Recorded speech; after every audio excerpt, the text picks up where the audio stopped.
Hey guys, Curious Hobbyist here. Welcome back to my channel.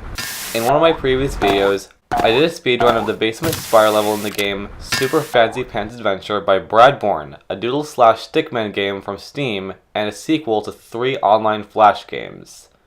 Well, today, I'm going to speedrun the Squiggleville Plains level. By the way, I've already done 3 videos on modifying the game's content files. By doing this, I was able to improve the functionality of the game and fix a slowdown issue that was caused by an update. These videos are in my modifications playlist. This playlist is linked in the description below by default, so check there and follow it if you want to see those videos, as well as some other interesting videos on other games I've modified. Anyways, let's get started. Firstly, I used a strategy to get through levels faster. I land on an angled surface while facing the direction that it's angled in, and jump off of it to get a speed boost in that same direction. I also need to avoid enemies. If you hit one, you become suspended in the air and fall, and it takes a second to get back up.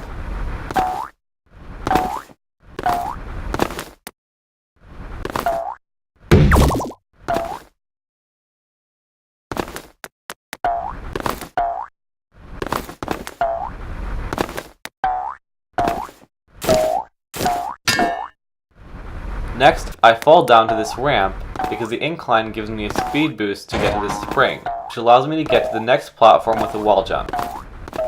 Then, I jump off of the surface to get to the next area.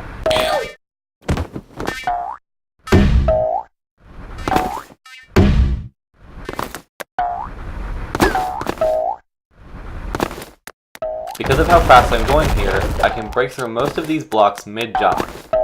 Then, I go over this wall and enter the next area. To avoid the enemies in the next room, I use a short jump. This is done by pressing the jump key and releasing it as quickly as you can. I use this to pass between the enemies on the ground and on the platform that's just above the ground.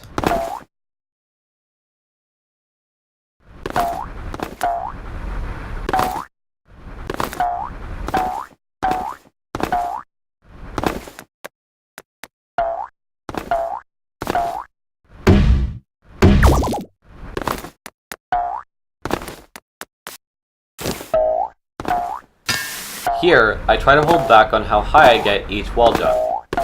This way, I still have just enough surface on the right wall to jump to the left edge, without having to jump back. I jump off the ramp just before getting off of it.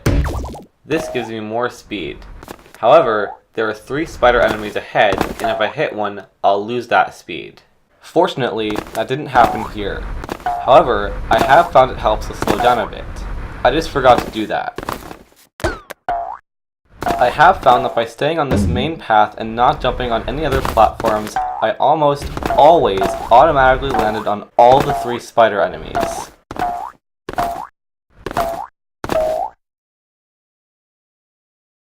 I didn't get the best speed boost here, so I wasn't able to reach this higher platform. This means I have to jump up here, slowing me down quite a bit.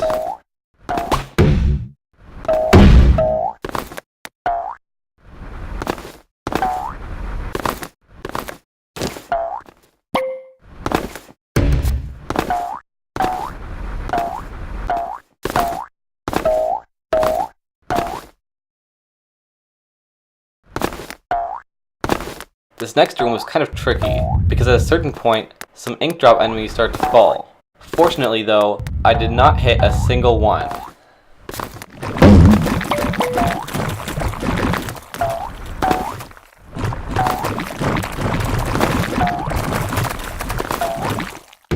I've also found that if I jump into the next room and hit the ceiling, I've sometimes spawned inside the ceiling when the next room loads. There's a flat surface that I could walk on for part of the next area. If this happened, I might have saved a couple of seconds.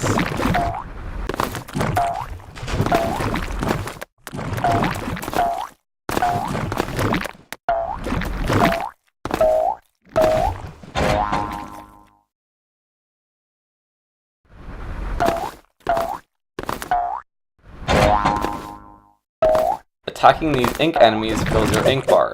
Using the ink, I was able to do ink dashes to take more enemies out at a time. This way, I'm able to unlock the barrier faster.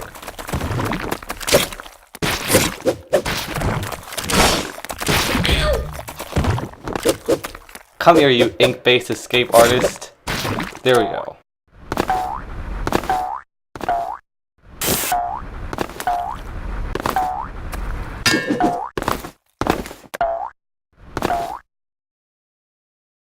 This next room was also a bit tricky, because there are ink enemies scattered throughout the pathway. I try to get as many speed boosts as I can from the right angles while avoiding the enemies.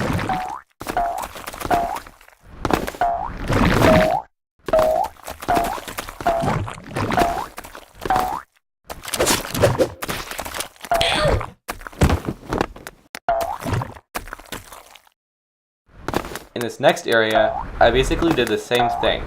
However, this area had no enemies. Therefore, it was much easier to pass the level and get speed boosts. This next area marks the end of the run. I finally made it to the bathtub tower in about 5 minutes and 8 seconds. I hope you enjoyed watching this video. If so, feel free to like it, share it with family and friends, and subscribe for more interesting videos. If you want to be notified on my new uploads, click the bell that appears after you subscribe. And to check out my channel, click here. I have more videos that I think you would find interesting to watch. If you have questions or requests, you can let me know in the comments. As always, thanks for watching.